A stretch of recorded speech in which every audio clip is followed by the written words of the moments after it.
Welcome to the Sports Card Lessons Podcast. I'm your host, Big Ken. Whether you're watching on YouTube or listening on a streaming service, please like, subscribe, and hit that notification bell. You'll be notified whenever I drop any new content. Welcome. Thanks for being here. Happy New Year. Happy Sunday.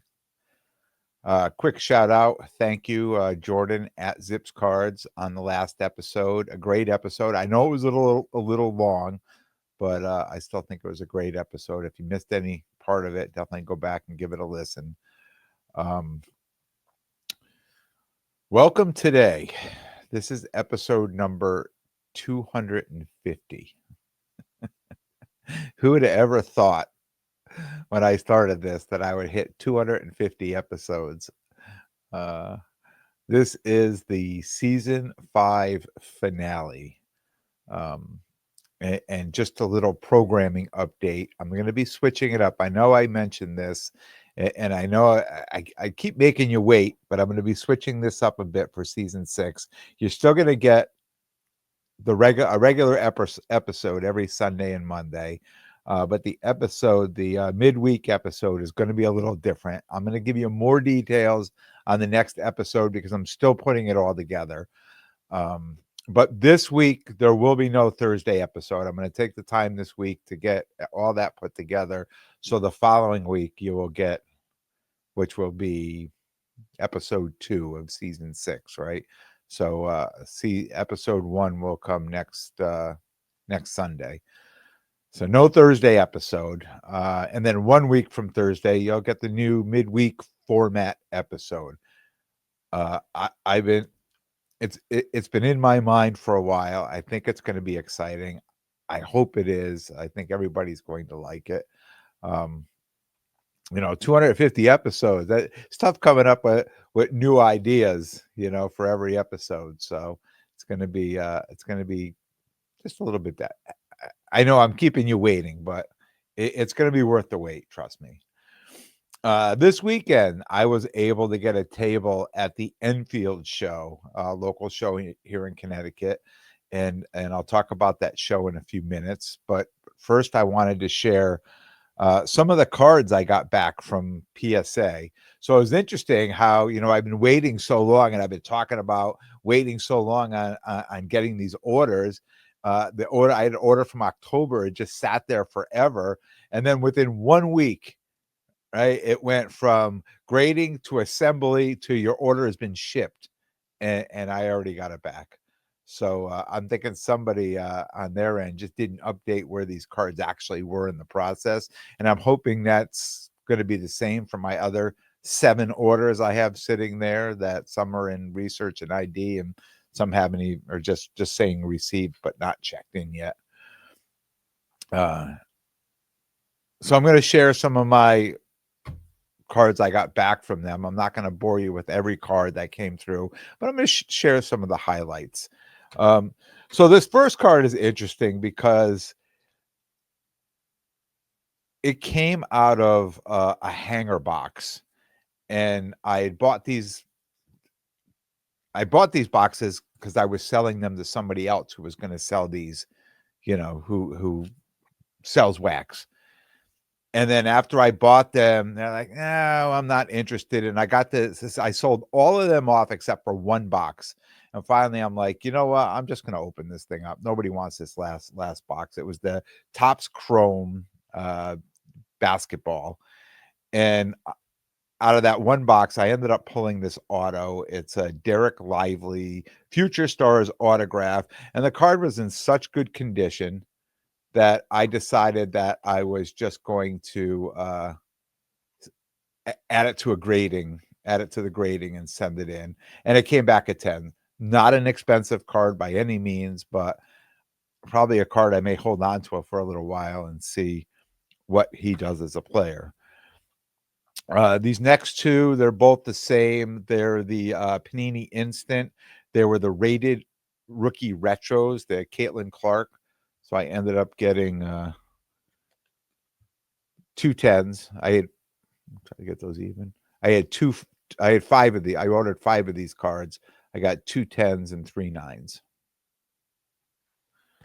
So happy to have those. Also with the retro Cameron Brink PSA 10. So I only ended up getting 3 Cameron Brink and 3 Angel Reese. And the Brink, I only sent this one because the other 2 I knew would not grade well. And the Reese, I only sent 1, and that came back a 9. That did not gem. But the back of these cards, this is the interesting thing on these. Like, if you look at the back, here's the Caitlin Clark. It just says 1 of 8,329. So that's, you order these, and however many they order, they put in the back. But what I found interesting was Cameron Brink was the same thing, 8,329. So it's almost as if they just decided they were going to make that many cards of all of them. I'm not sure. I'm not sure how they came up with that. The next ones here, these were so some WNBA, some older ones, obviously GOATs. These are all Sue Bird and Diana Taurasi, but these are, so here's a 2006 Rittenhouse Sue Bird PSA 10. Another Sue Bird, different variation. This is 2005 PSA 10. Actually, the 2005, I ended up getting three. All 3 I sent in all came back 10s. So I was super excited about that. Then Diana Taurasi, here's the 2006, same thing, PSA 10.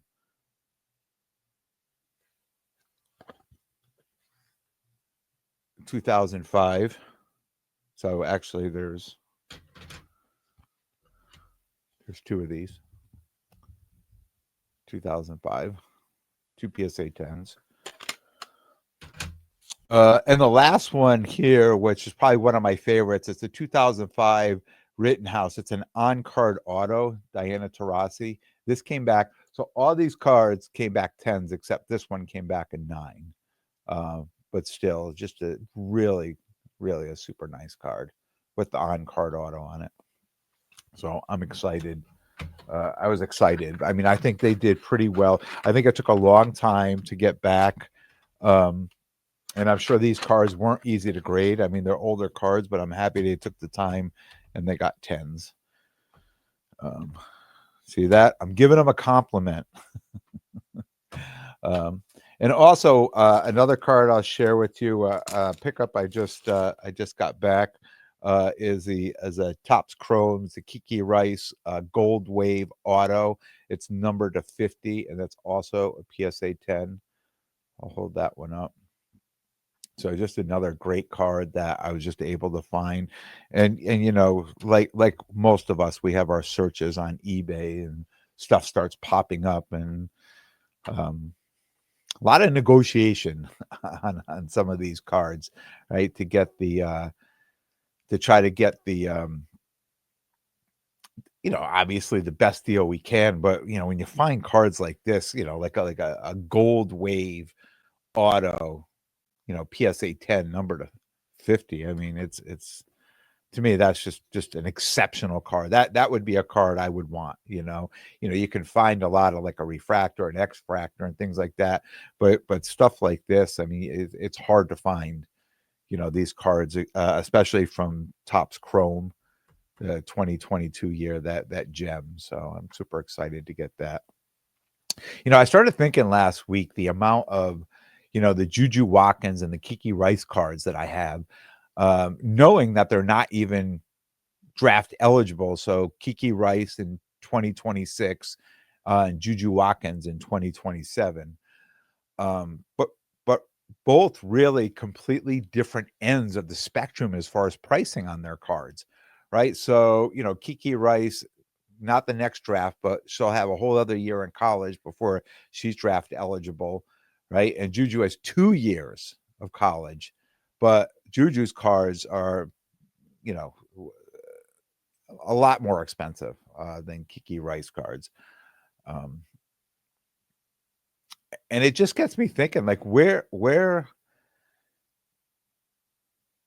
we think I understand Juju's prices are very high now, but where are they going to go? And she's got 2 more years before she's draft eligible.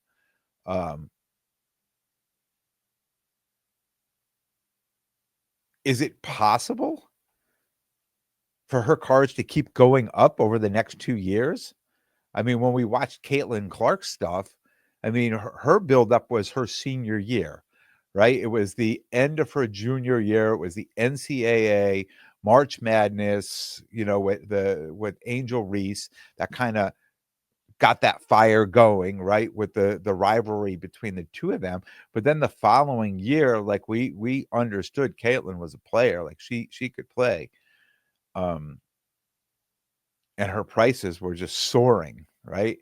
It's hard to know. I mean, what's going to happen over 3 years with Juju Watkins? Like, I mean, I'm stockpiling those cards now, but at what time, at what point is it, you know, are they sellable, or are we going to have 3 more years of amazing cards coming out, and the stuff that I have, like should this be more of a PC at this point, right? I mean, I don't know. I don't know where the level goes between her and where she's going to go compared to where Caitlin went and things like that. And I know people hate on here when I compare anybody to Caitlin, right? And I understand that, but we have to compare to somebody, right? There needs to be some kind of a comparison. I've talked about putting my started putting my Paige Becker's cards out at shows. I sold one Friday night at the New Britain show, and I moved another one this week in Enfield. And in all honesty, I expected more hype at this point in January for Paige Becker's. I expected a lot more hype than there is right now with her. It's certainly, and again, here comes a comparison, and I know there's absolutely no comparison, but it's certainly a much different look where Caitlin was her senior year versus Paige, and they're talking about Paige being the number 1 draft, which I'm still on the fence if she will be the first pick in the WNBA draft at this point. But at the beginning of the season, right, they had Paige Becker's was number 1. But now here we are in January, and she's dropping down that list as far as the top players, right? We're not talking about the draft, but we're just talking about the top players. She's being outpaced by Juju Watkins and Hannah Hidalgo, right?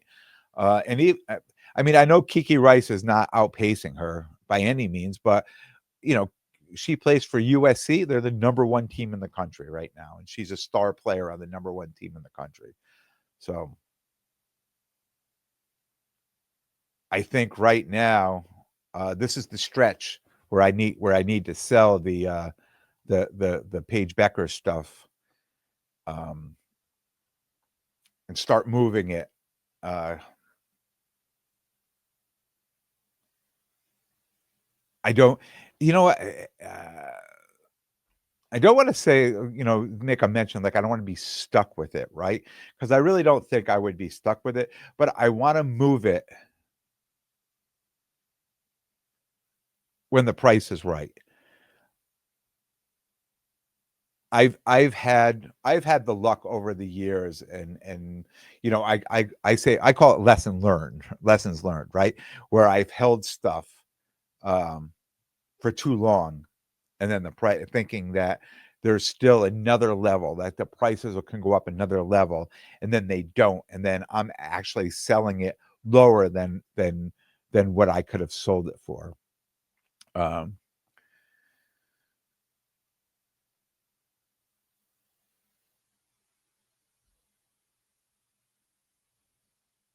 But here we are in January.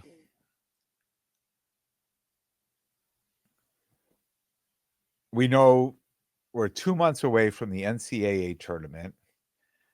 I think UConn is ranked, I think 7th or 8th right now, as far as, which is, I think, kind of where they were last year when they made a run in the tournament, but not a standout team by any means, right?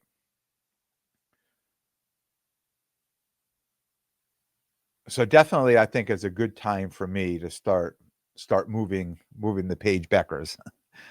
I said earlier I was able to get a table at the Enfield show on Saturday. and knowing how busy these shows have been, it was great to get a table to set up. Um, I was pricing my cards Friday night, and I was looking up comps on that Jalen Hurts neon green Pulsar autograph PSA 10, a card that I picked up at the SoCo Expo in Cleveland back in July. And a quick shout out to my man Carmine at Carmine's Cards, who was with me at the table that night when I made the deal that included that card. And I remember him saying to me, "Are you sure about that card? I had one of those cards. It was so hard to move." He goes, "I think I maybe lost some money on it just trying to get rid of it." And at that point in the deal, that card was almost gravy. Even as nice as that card was, I was getting it for a pretty good deal, So I paid no attention, and yes, I've had that card now for just under 6 months, and I've been putting it in my case and carrying it to shows, and a couple shows I just didn't even bother putting it out, because the hardest part about selling that card is there's no recent comps, right? It's a low pop card, and at one point somebody put it up. Somebody had one, and I think this is what happened. I don't want to say this is what happened on eBay, but somebody had one, and they had it at 2,000, and I think they wanted to lower the price. It was a buy it now, and they wanted to lower it to 1,750, and somehow it was 750. Somebody bought it, but then the sale ended up not getting done. Then the card showed relisted again, and people were trying to work off that 750 price. When they'd see that card, they'd be like, "Oh, the last one sold at 750." And I'd explain to people, there's no way somebody put that. I mean, it could have happened, but I don't think there's any way somebody put that card up at 750, buy it now. And that's why the sale never got done, and the card ended up getting relisted at 1,750. But again, it was a low pop card. And interestingly enough, back in August, I felt that card was worth more, and I turned down offers at that time for more than I ended up selling the card this weekend. Which at that time in August before the season, I talk about that. That's kind of the most hype on players right there. And it's just funny, a number of these on this card, just a number of lessons learned on this card. But lo and behold, there was finally a public sale on eBay last week for $1,325. So it gave me something to base it off of. Worked out percentage and let it go at a percentage I was comfortable with. And as that card walked out the door, I thought to myself, "Bye, I'm not going to miss you." And we have that. I mean, if you're doing what I'm doing and you're buying cards and you're setting them at show, you come across these cards and you end up with these cards and you think, "Wow!" And I almost think to myself, couple things, right? Here I am in Cleveland, and I have a chance to buy a Jalen Hurts card, which I see a lot of people from this part of the country, right? There's a lot of Eagles fans in this area. So there's a positive that, I should be able to, move that card easily, right? In August, I'm going to Philly to do a huge show in Philly, right? Check. I take this card, take this to Philly. I'm going to move this card. And it wasn't the only one. If you remember back, I had like 4 or 5 Jalen Hurts autos. So this was just one additional one. So all the boxes were getting checked on why I should acquire this card and why it was going to be so good to have. Now, same thought pattern went into all the other 4 Jalen Hurts autograph cards that I had, right?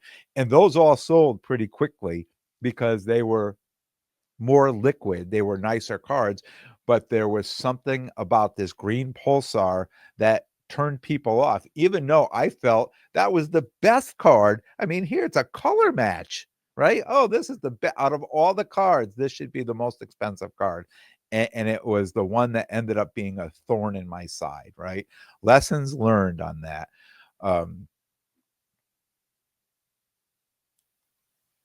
And I should have listened to my guy Carmine, who was saying to me, I don't know about that card, right? It was actually the last higher value card I had in my case, higher value football card I had in my case. So yeah, I was happy to see that one go. We're going into the playoffs now. Could I have tried to hold out, right, and say, "Hey, Philly makes a run to the Super Bowl again"? But I did this a few years ago when Philly went to the Super Bowl, and I had the Prism Red. I can't think of it was the autograph PSA 9, and I had trouble moving that card too, even though they were on their way. So I thought to myself, nope, this is good. I've got somebody who's interested in the card, solid offer. You know, it was a lot of back and forth negotiation, a little bit of a dance, but I was happy to move that card and send it on its way. I mentioned I had the Paige Beckers cards out. One that I had purchased at the National last year was a Bowman Chrome U orange refractor. It was numbered to 25. It was a PSA 10. I remember this card like it was yesterday. I remember the deal. I remember trading the mini purple diamond Caitlin Clark. It was a PSA 9 out of the Bowman U. And I think it was like $100. I know it was $100 cash for that card. And again, that card was also a low pop. It was a pop 4 card with absolutely no sales. And I was able to work out a deal. I mean, this is somebody that I know, another dealer that I know, I like. We have a very good relationship. And we talked about this card throughout the day. And there's only one other one somebody's listed on eBay for $1,500, which I think is way, way too much money. But there's really, I mean, I know what I paid for it. So this sale was being based off of, you know, what I paid for it and what I mean, I have to come up with a price of that card, right? When I put it in my case. So I come up with a price and you know, we work from there. And I have to say, and it was on, you know, for me, buying that card at the right time, right? All those months ago, buying that card at the right time, I was able to 3x my profit on that card. But I still think I left enough meat on the bone there for the next guy. He's also going to make money on that card, right? There's enough room on that card for him to make some money too on that card. So it was a deal that ended up getting done that both sides were very happy to do. So, you know, talking about back in the fall, projecting ahead, what am I going to be doing? How are the shows going to go for me? So, just as planned, my next 3 shows are the Causeway show, which is this Saturday coming up in Boston. Culture Collision is at the end of the month, and Mohegan Sun is in February. So this is going to be my time to move all these Paige Beckers cards, as well as I have another order. Fingers crossed. I have another order at PSA and Grading right now. That comes back, you know, sooner than later, and that is mostly all select WNBA and a whole bunch of other Caitlin Clark cards, stuff that I've accumulated. Whether it was, you know, the Panini Instant, things like stuff that I've ordered online, things like that. So put those all in. And a lot of I have a bunch of Caitlin and other cards from the select WNBA. So I'm hoping that stuff comes back, and I'll be selling that stuff as well too. That'll be able to, you know, populate my case over the next 3 shows. You know, it's funny. It was just a little over a year ago I started with the with the Caitlin Clark cards, and I thought to myself, I've had this discussion a couple of times. When will this end? And every month I said, "Man, this is probably going to be it," and it kept coming. And I was talking to my guy Jordan at Zips Cards at the Enfield show this weekend, and I had just sold a Caitlin Clark to somebody, and he was standing there and he was talking. He saw me sell the card. He was talking about an auto redemption he has with it's a dual auto with Caitlin and Kate Martin. He's waiting to come back from Panini, and we're both just amazed that the Caitlin Clark market never dropped off. You know, it is as hot as it's ever was, and I think it's even getting hotter. I think it's even going up even more. There's no slowdown for her market. Um, I was talking to somebody else yesterday, and they said, "Oh, every time I go on Whatnot, they're still, ripping those select WNBA box." I'm like, really? Because I thought they were done with that stuff. I hadn't been on Whatnot, so I went on Whatnot just to see. And yeah, there was like 5 people just ripping them. And I'm looking and they're still selling these packs for 120, 125, $130 a pack. Everybody's still chasing Caitlin. So it's crazy how that market is still as hot as it ever was, and maybe even heating up too. I mean, I think there are a lot of us are just waiting for the W. A lot of us. I know I'm waiting for the Prism WNBA. I know a lot of people are too, but yeah, I mean, and I'm sure that's going to be an overpopulated product as well. I mean, one of the things I'm happy with all this grading that I do is I try to keep as many PSA 10 cards of Caitlin Clark as I can. I mean, going through my stuff, I realize I'm building somewhat of a collection of hers. So any of these, like these Panini Instants that I get here's a perfect example. I got 2 10s back. One I'll put in my collection, one I'll go in my case for sale. Right. The WNBA draft night cards, similar to that. Any other cards that I've gotten that I have multiples of, if I send out and one, I get more than 110, I'll keep a 10 and sell a 10. Right. And a couple of them I've just kept the 10, saying I just think this is that purple cracked ice to 149 that came back at 10. I just decided I'm going to keep that card. I mean, I like that card. I pulled that card myself. I graded it myself, and now it's mine. It's just gonna, for right now, it's gonna sit in my PC. So, I really didn't set out to create a Caitlin Clark PC, but it just actually ended up working out that way because I kept grading so many cards and thinking to myself, "Oh, look, I got 3 10s. I'm going to keep one for myself. Oh, look, 2 more 10s here. I think I'm going to keep one for myself." You never know where these may go. And if you do any grading, you'll understand if you got 110, that's going to pay for your 10, another 10, a couple 9s, and maybe even an 8 or 2, right? Um, so if you can get 2 10s out of there, that 110 is free to drop into your PC. I say free, but it's not free. You know what I mean? The Enfield show was busy as usual. Sales were good, not only for me, but everyone around me. I could see everybody was making sales up there. And again, from what I see, mostly people buying the lower end slabs, digging through the value boxes.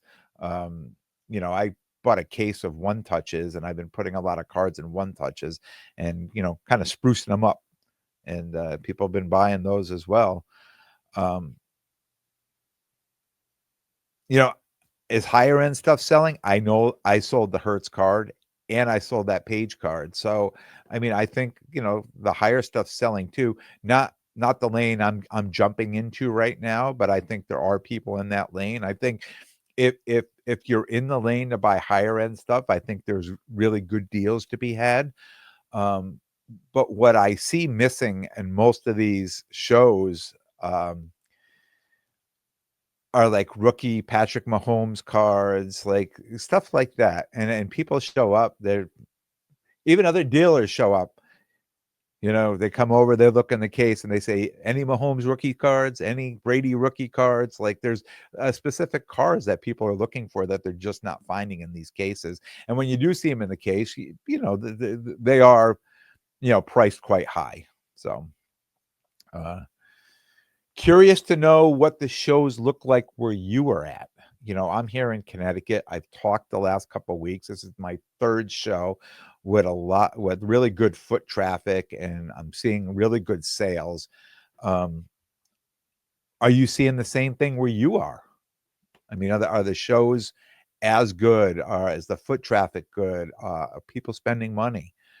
Um, do you take time off for the holidays and then come back in, you know, late December or January? I know for me this weekend, it was nice to see a few faces I hadn't seen in a while that kind of dropped off, you know, in November and now showed back up at the in January just after the holidays. So let me know. Let me know what you see where you're at, what you're doing. Um, Remember, no Thursday episode. I'll be back next Sunday with a brand new episode. And then after that, we're going to start the new midweek format. I want to thank everyone for tuning in. And if you like what you hear, please definitely subscribe. And most importantly, tell a friend and spread the word. Till next time, take care of yourselves and everyone around you.